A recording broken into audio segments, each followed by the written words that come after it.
This call is now being recorded. Good morning, students. Now, in this class, we are going to see about the next one third of the unit one.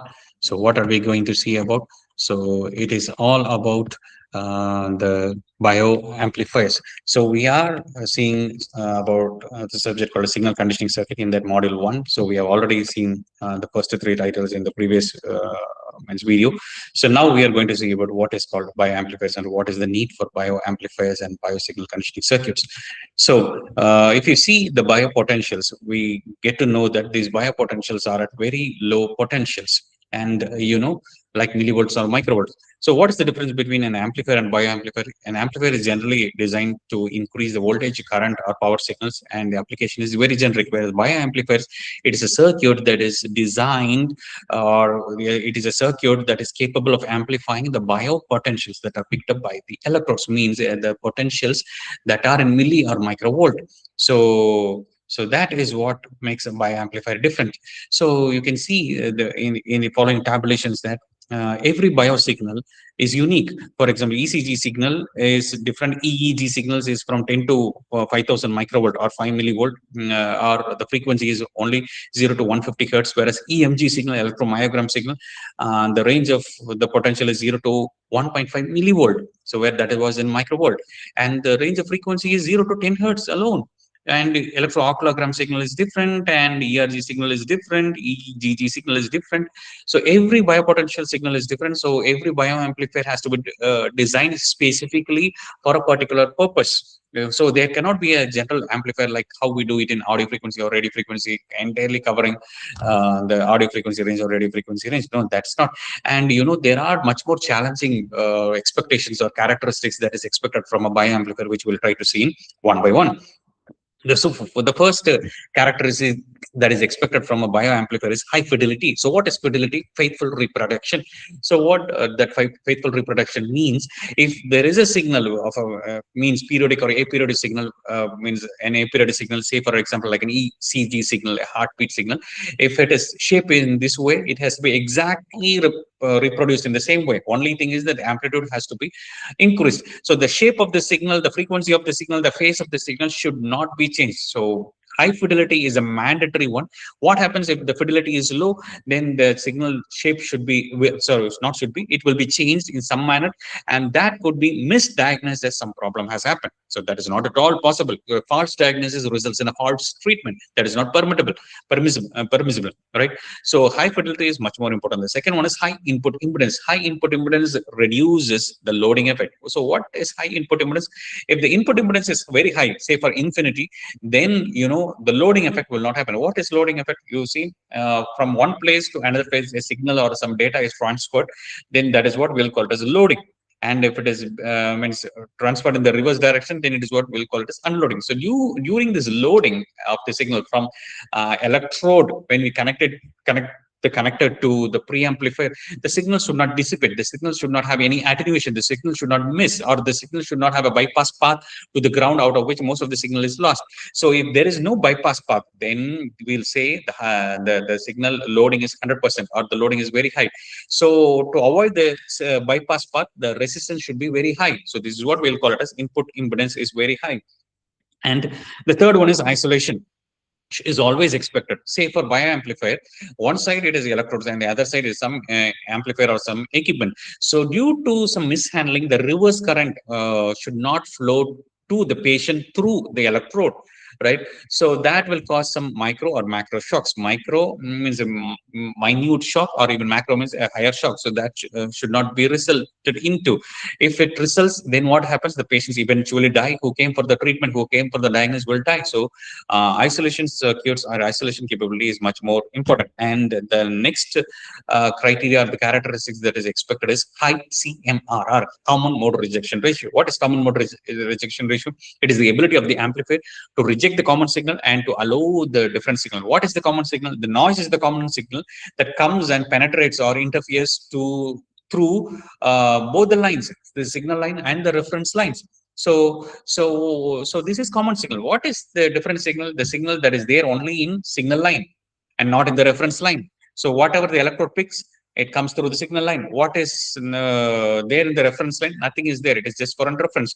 So if this amplifier has high CMRR, it will only amplify the signals that is picked up from the electrode. So it should have high CMRR and high gain, because all the signals that is picked up by the electrode is in millivolt or microvolt range. So at least if it is a millivolt, the gain should be greater than 1000, right, to make it into voltage.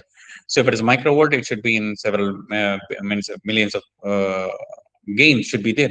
Now coming on to operational amplifier. Operational amplifier is not an electronic device. It is an integrated circuit.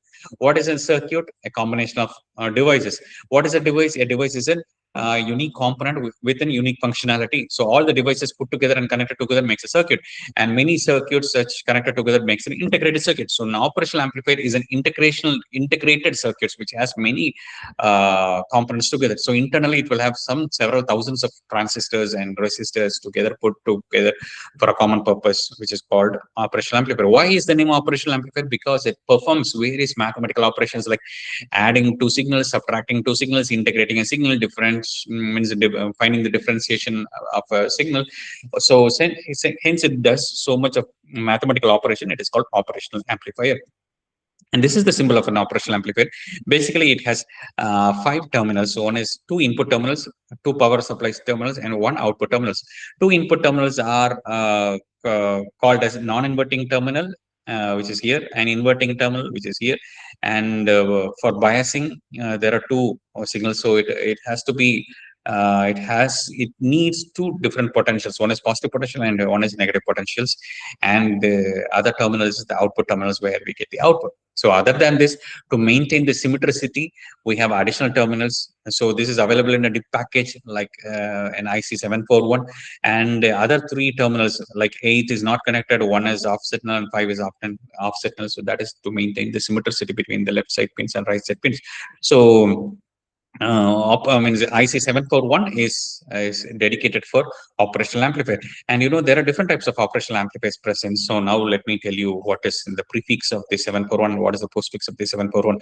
So the prefix two letters indicates the manufacturers. For example, if it is LM, and it indicates National Semiconductors. If it is MC, it is Motorola. If it is SN, it is Texas Instruments, something similar to that. So the next alphabet, the postfix alphabet, say like C, A, E, indicates what type of grade it is, what type of operational amplifier it is. For example, if there is no suffix involved, it is for commercial purposes. Sorry, it is for military purposes. If there is a postfix called C along with it, then it is for commercial purposes. What is the difference between these two? The operating temperature for military grade C, it is about 55 to 125 degrees centigrade, whereas in commercial grade it is just half of it. 0 degrees centigrade to 75 degrees centigrade, 70 to 75 degrees centigrade. So there is an improvement in the operating temperature. In militaries they work under a high temperature, right? So that's the difference. Now coming into operational amplifiers, ideal characteristics. Ideal characteristics different from practical characteristics. Ideal characteristics is used for mathematical simplifications, right? And practical characteristics is what practically we experience or we get from this operational amplifier. So ideally speaking or theoretically, an operational amplifier has infinite gain, open loop gain. Wow, that is fantastic. You can keep gain even means like up to infinity, means there is no limit for it. And infinite input impedance. Input impedance means it is almost like the operational amplifier, the input of the amplifier between the two terminals, it is open circuit. It doesn't cross any current. It draws zero current, right?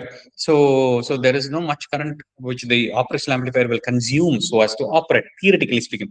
And the output impedance is zero, which means it can drive any number of output devices. Oh, that is also a wonderful options.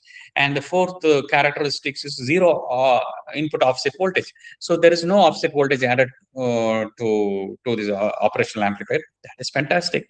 And infinite bandwidth means the operating range, frequency range of this operational amplifier is infinity. So from zero frequency to any number of frequency, it can accommodate and it can operate with. So the bandwidth is infinity theoretically, and zero noise. It doesn't create any noise internally, so there is no disturbances. It has infinite high means CMRR, means common mode rejection ratio, so that there is no possibility of noise coming out. There is only this different signal that is coming out.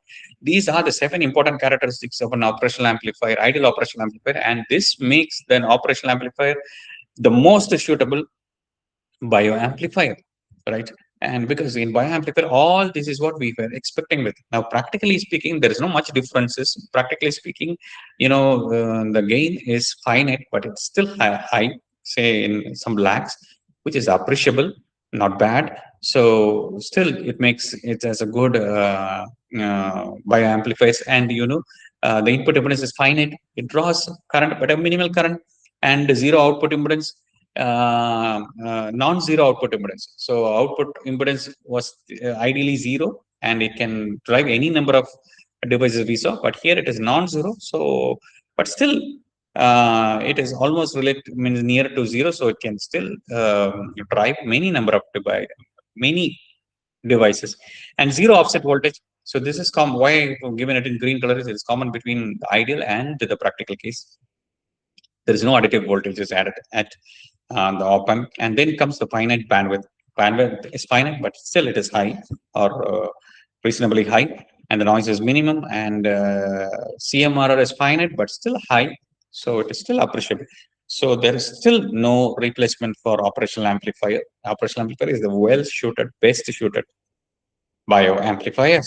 So that's another one third of the units. So in the next video, we'll try to see the applications of the operational amplifier. We are done for today. Thanks. Thank you. Thanks for joining.